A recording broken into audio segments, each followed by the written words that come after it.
Michael Joseph Jackson is one of the most iconic figures in history.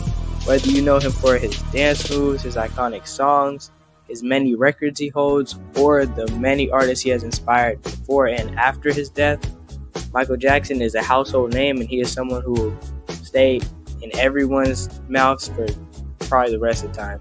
And he's actually my favorite artist of all time. He's the first person I really became a fan of. In today's video, we're going to be diving into the Michael Jackson iceberg. And I know this iceberg is really big, so at the minimum, these will probably be divided into like 4 videos. But at the top, stuff you should know. As we get lower, stuff that I probably haven't even heard of myself.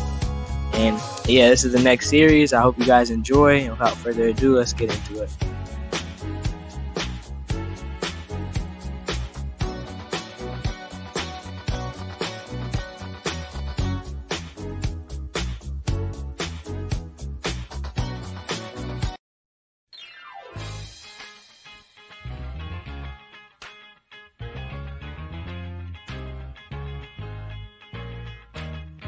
The Jackson 5 was Michael Jackson's first introduction to fame and fortune. They were a popular American music group formed in the 60s, and it consisted of the 5 members of the Jacksons: Jackie, Tito, Jermaine, Marlon, and of course Michael Jackson.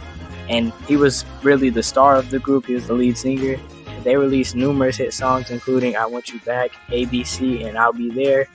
And their songs and their performances just showcased their harmonies and energetic dance routines. And they paved the way for many African-American groups and many Motown successes in the near future. But yeah, they were the predecessor for boy bands and musical groups.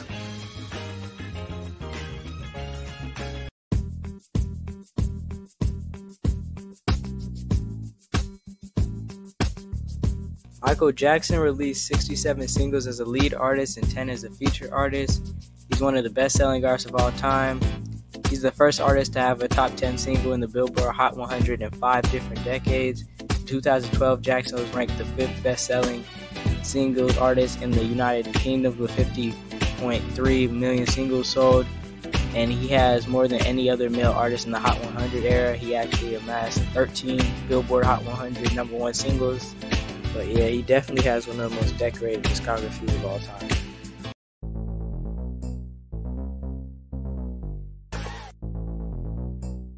Moonwalker is a 1988 musical film that starred Michael Jackson as himself. He of course wrote this, and it was a fantasy movie. It combined a number of his music videos from his best-selling album Bad with a tale of Michael's confrontation with the ruthless drug dealer known as Mr. Big.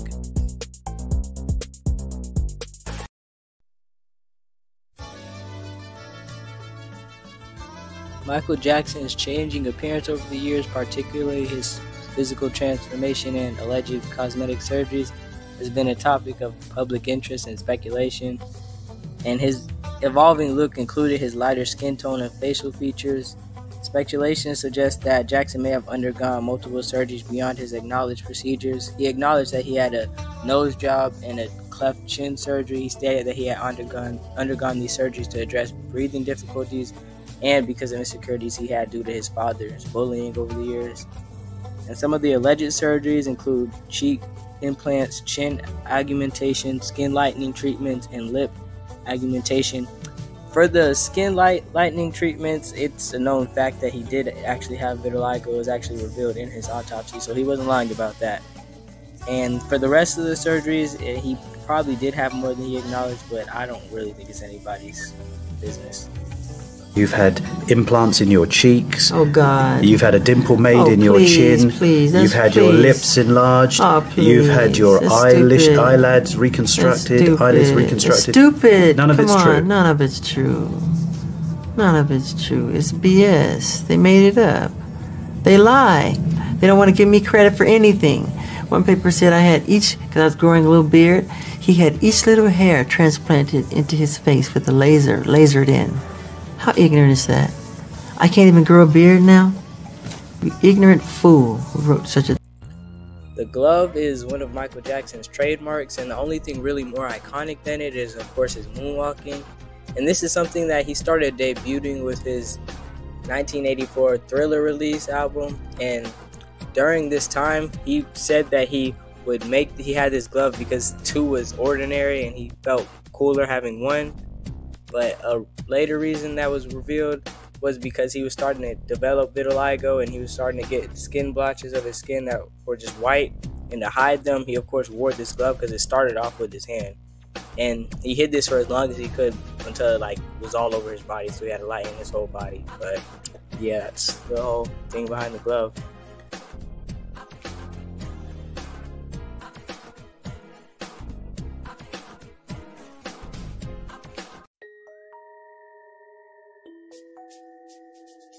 I'm proud to be a Black American. I am proud of my race. I am proud of who I am. I have a lot of pride in who I am. And most discussed about you, I think, is the fact that the color of your skin is obviously different than it was when you were younger. Yes. And so I think it has caused a great deal of speculation and controversy as to what you have done or are doing. Are you bleaching your skin? And is your skin lighter because you don't like being Black? Okay, number one, as I know of, there is no such thing as skin bleaching. I have never seen it. I don't know what it is. Well, they used to have those products growing up. I used to hear, always use bleach and glow, but you'd have to have about 300,000 gallons. Okay, number one, this is the situation. I have a skin disorder that destroys the pigmentation of the skin. It's something that I cannot help. Okay, but when people make up stories that I don't want to be who I am, it hurts me. So it is. It's a problem for me, okay? I can't control it, okay? But what about all the millions of people? Let's reverse it. Okay. What about all the millions of people who sit out in the sun to become darker, to become other than what they are? Nobody says nothing about that. So when did this start? When did the color of your skin start to change? Oh boy, sometime after Thriller, around Off the Wall Thriller. And what did you think? I mean, it's in my family. My father said it's on his side. I can't control it. I don't understand. I mean, it makes me very sad. I don't want to go into my medical history because that's something that's private, but that's the situation here. So please, when people see something like that... I just want to get this straight. Yeah. You are not taking anything to change the color of your skin? Oh, God, no. You did not purposely... We're trying to control it, and using makeup evens it out because it makes blotches on the skin, and I have to even out my skin. But you know what's funny? Why is that so important? During this period, Michael's skin appeared lighter and ashier in tone. This could have been caused by the use of bleaching creams, which can leave a grayish tint to the skin, or poor foundation makeup products available at the time for deeper skin tones, which often caused a similar effect. However, during the Jacksons' Victory Tour in the latter half of 1984, Michael Jackson would appear noticeably lighter. This is largely due to a lighter shade of base he would wear throughout the show when compared to the stage makeup his brothers wore. Some have argued that Michael may have started using lighter makeup in order to conceal the early stages of his vitiligo. However, images of Jackson without makeup prove that no blotches were visible on his face at this time.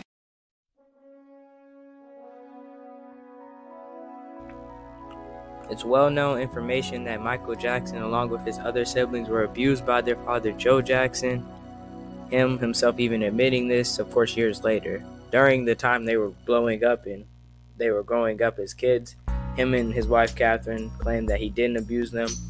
But in the 90s, when Michael Jackson became more open about his past, and LaToya even kind of exposed them herself, but in an interview with Oprah, Michael Jackson claimed that he would vomit just in fear of his father.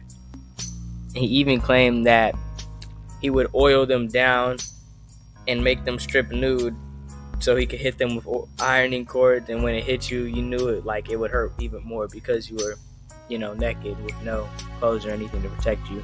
And he would beat them from everything from ironing cords, hangers, to tree branches, and he would literally hold a belt during rehearsals, and if they messed up, whoever messed up, they're getting their ass beat, basically. I didn't have it that hard because he used me as the example. It was like, do it like Michael. And he practiced us with a belt in his hand. And if you miss a step, expect to be... To Just let me go back. You just said that you would practice the dance steps and your father would be holding a belt in his hand. Is that what you just said? Yes. And he would tear you up if you missed. And so we, not only were we practicing, we were nervous rehearsing because he sat in the chair and he had this belt in his hand. And if you didn't do it the right way, he would tear you up, really get you. And I got it a lot of times, but I think my brother Marlon got it the most because he had a hard time at first. And he tried so hard. And it was always, do it like Michael, do it like Michael, you know, but the others were very nervous, and I was nervous too, you know, because he was tough. How often would he beat you? Too much. Would he only use a belt?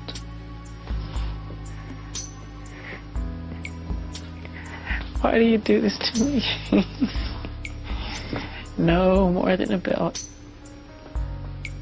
What else would he use to hit you with? Iron cords. Whatever's around. Throw you up against the wall hard as he could. See, it's one thing to... But you were only a child. I know. You were a baby. I know. It's one thing to discipline. And you were producing successful records. I know.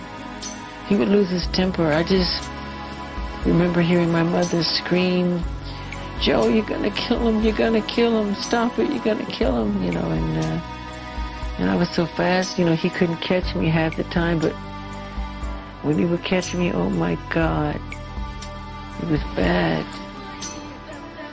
It was really bad. Next is Funko Pops, and it didn't really elaborate on it, it just said Funko Pops. So I'm just gonna say that there are 7 figures of Michael Jackson Funko Pops, and the most expensive is estimated at $131, and the cheapest is $14. And yeah, the last release was it was this year. It was 2023. I want to say in maybe it was April, and it was a bad release. Michael, along with his brothers, were raised in Gary, Indiana. He was born on August 29, 1958. He spent his childhood and early teenage years there. He was the 8th of 10 children in the Jackson family. His father, Joseph Jackson, worked in the steel mills of Gary, while his mother, Catherine, took care of the family and encouraged their musical talents.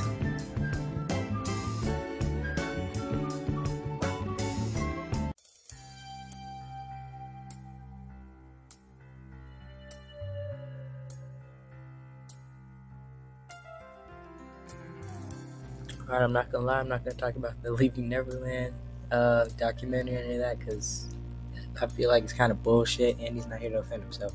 But the Neverland Ranch, which was a famous resident of his, was located in California, and it was a large property covering approximately 2,700 acres.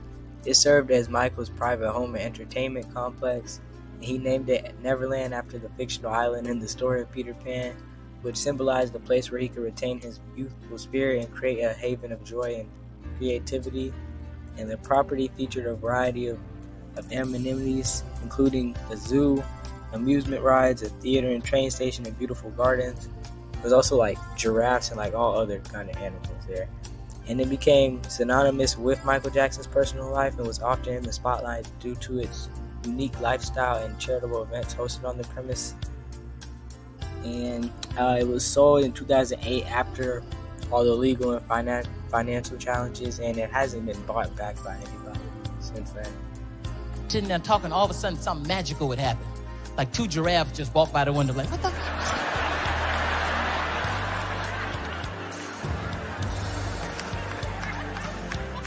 Michael, what's that? 2 giraffes just walk by the window? No, it was 3. It was 3 giraffes. Michael, that was fly as hell. I know. That's why I bought him. Ain't no more animals free like that, is there? A couple of elephants, 1 lion. We can't find that lion. What? The fuck? It won't bite you, Chris. It won't bite you, Michael. That lion don't know me.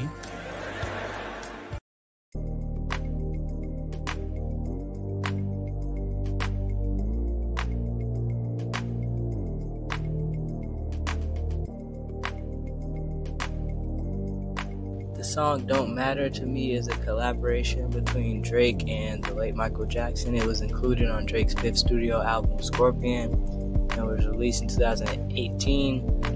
And there was a controversy behind the song because people didn't like the inclusion of Michael's verse because, of course, it was unreleased and he didn't have any consent over whether they should have used it. And they did edit it. It didn't sound like anything we've ever heard from Michael Jackson. Like there was real strong like auto-tune on it that altered his voice a little bit.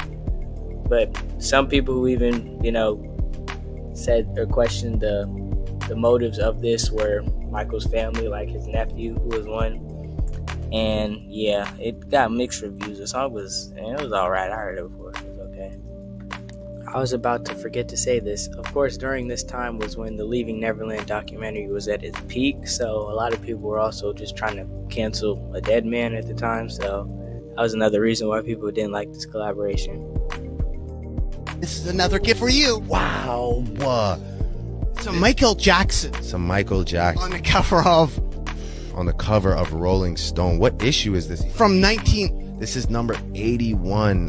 From 71. From 71. I mean, I just finished watching the Off the Wall documentary, and if you ever think you're doing well in your career, you should definitely go watch that because you're absolutely nowhere near what this guy was doing. Why does this 11-year-old stay up past his bedtime? Because he is the greatest entertainer of all time, and that's what you have to do. You have to push yourself, and he pushed himself further and further. Did things that I can't even comprehend, like choreographed dancing and all instrument, like playing instruments, everything. I mean, he was the greatest.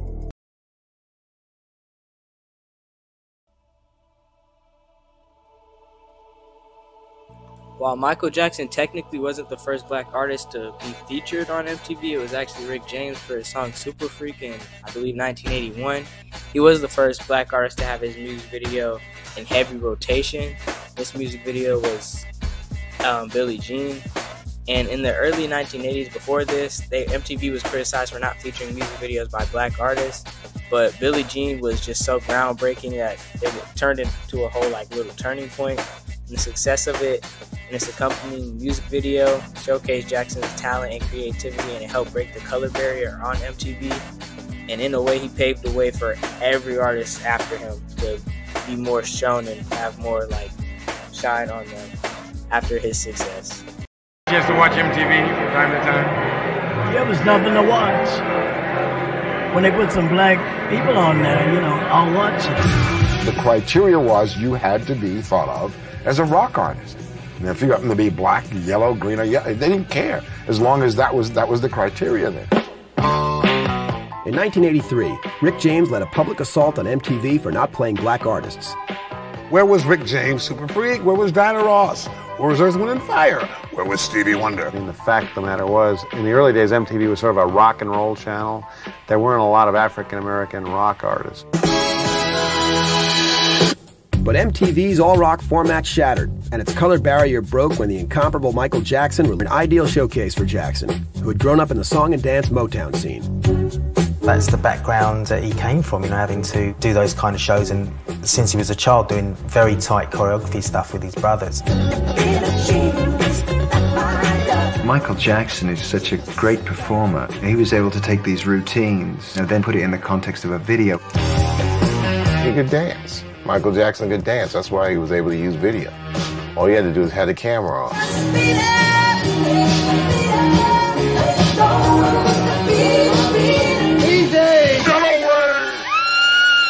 But in 1984, Michael Jackson introduced audiences to 14 minutes that was unlike anything they'd ever seen.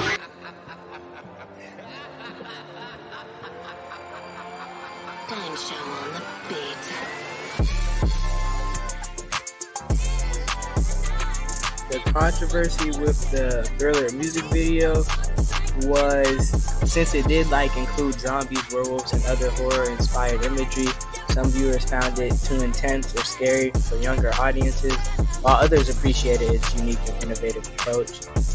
But the real thing was some religious groups raised concerns about the video's depiction of the occult and supernatural themes. The scene in which Michael Jackson transforms into a werewolf raised objections from certain religious organizations as they viewed it as promoting occult or demonic imagery. However, of course, Thriller still became a groundbreaking and influential music video, and it solidified MJ's status as a global superstar and a visionary in music and visual storytelling.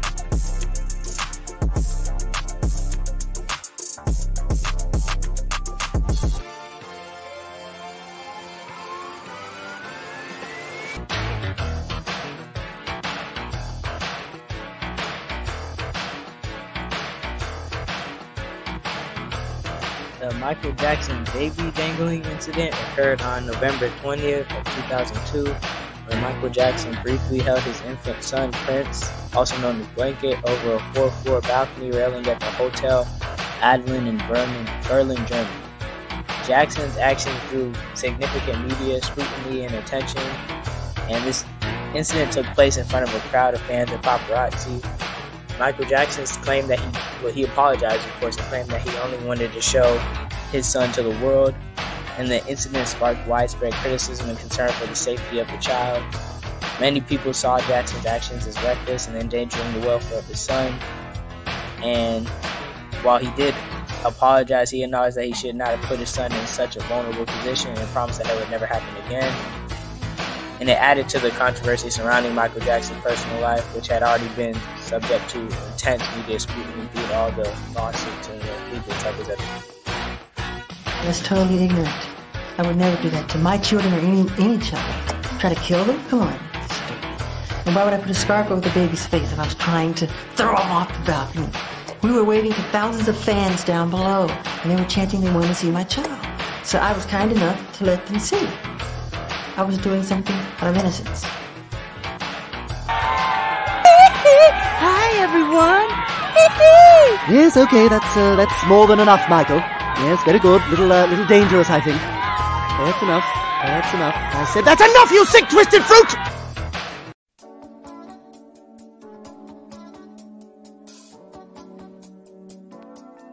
The Pepsi Generation campaign began in 1983 and featured Michael Jackson along with his other brothers, and the campaign aimed to target a younger demographic and associate Pepsi with a sense of youth, energy, and excitement. Michael Jackson's popularity and talent made him an ideal choice to represent this image. And the campaign with Michael Jackson is remembered as a significant moment in both Jackson's career and the history of advertising. It showcased the immense popularity of both Jackson and Pepsi at the time and generated significant attention and cultural impact. And the reason why I really remember this commercial is because it had Carlton from Fresh Prince in it.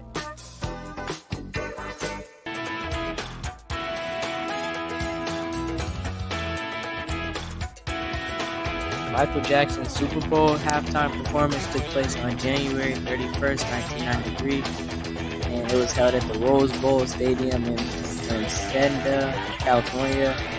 And it had a record-breaking viewership. Michael Jackson's halftime performance is widely regarded as one of the most watched Super Bowl halftime shows in history. It attracted an estimated 133.4 million viewers in the United States alone, which was a record-breaking audience at the time. And he had an entrance where he literally just teleported like 3 different times. And once he got to the actual stadium, he just sat there and just stood there motionless for a minute while the whole audience screamed and everybody was just cheering and applauding him. And the anticipation built up until he finally removed his sunglasses and burst into a performance. And he performed songs such as Jam, Billie Jean, Black or White, and Heal the World. And each song was accompanied with its own little elaborate choreography and stage effects. And that's another thing, it had a lot of pyrotechnics and special effects. Like when he was performing Earth Song, he had a giant inflatable globe that he stood upon. He had fireworks, and a lot of the message of the whole thing was really he was conveying the message of unity, love, and global harmony. He had a diverse audience and a diverse group of people on stage, like a children's choir, a group of martial artists, and a even a crowd of fans surrounding the stage, creating a sense of like inclusion. But yeah, overall, this remains one of the most iconic moments in both his career and the history of the Super Bowl halftime show. And yeah, after this just set the bar high for everybody afterwards.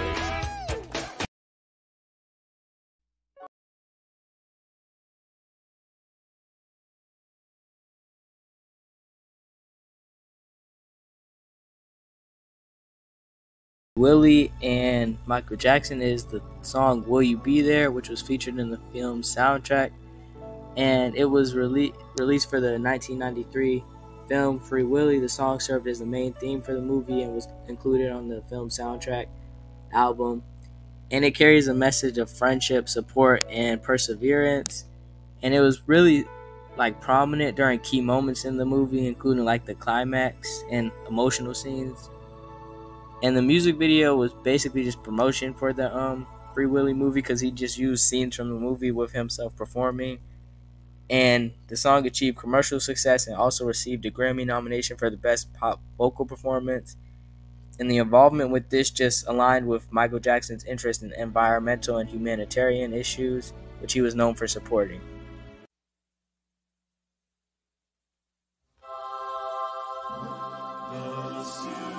Michael Jackson made a guest appearance on the popular animated TV show The Simpsons in the episode titled Stark Raving Dad, which originally aired on September 19, 1991. Jackson provided the voice for a character named Leon Kapowski.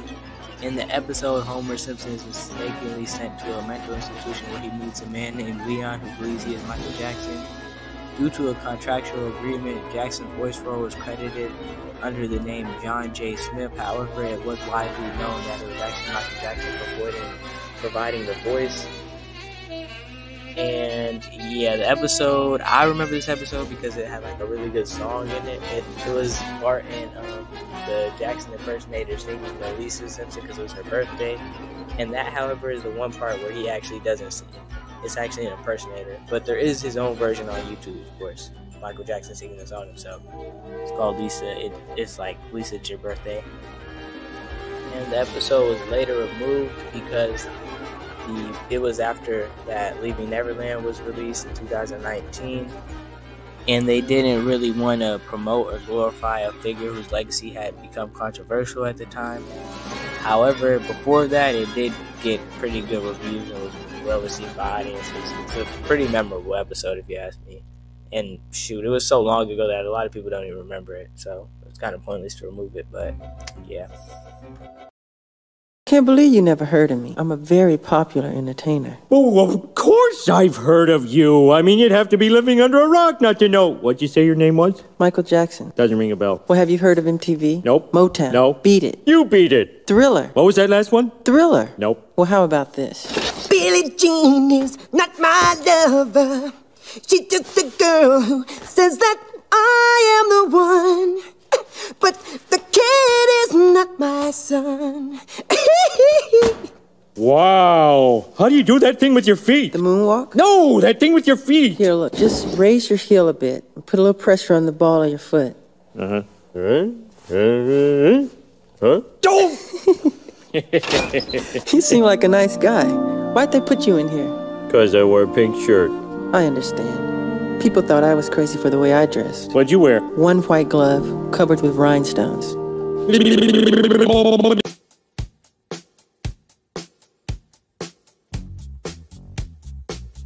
And lastly, but definitely not least, is the MJ Pepsi incident. This refers to an accident that occurred during the filming of a Pepsi commercial featuring Michael Jackson in 1984. The incident resulted in Jackson suffering second-degree burns and has become a notable moment in his career. And during the shoot, Jackson was performing a choreographed routine on a stage designed to look like a concert setting along with his brothers. The pyrotechnics were incorporated into the set to create visual effects. However, due to a mishap in an early explosion, the fireworks exploded, causing a spark to ignite Jackson's hair, setting it on fire. Despite being in pain, however, Jackson continued dancing for a few seconds before crew members rushed to his aid to extinguish the flames. He was subsequently taken to the hospital and treated for the burns on his scalp and face. The incident resulted in significant media coverage and raised concerns about safety precautions in the entertainment industry. And this led to Michael Jackson using wigs and hats in public appearances to conceal the scarring caused by the burns. He was never able to grow hair in the spot where he lost. He was never able to grow it back. And following the accident, Jackson did settle a lawsuit with PepsiCo, and the terms of the settlement were not publicly disclosed. But he did, however, continue and maintain his partnership with Pepsi and continue to collaborate with the brand in subsequent years. Although the incident had a profound impact on both him and his physical and emotional body. And with that is the first 2 layers of the iceberg. We still have, 7 to go. So yeah, I really hope you enjoyed part 1. I'll get part 2 out probably in a week and a half, maybe, depends on how I'm feeling. But yeah, I hope you enjoyed. Like, comment, subscribe, share with your friends. Comment anything I might have forgot. Or, matter of fact, comment your favorite Michael Jackson song. That's a good thing. Yeah, comment your favorite Michael Jackson song, and I'll see you guys next time.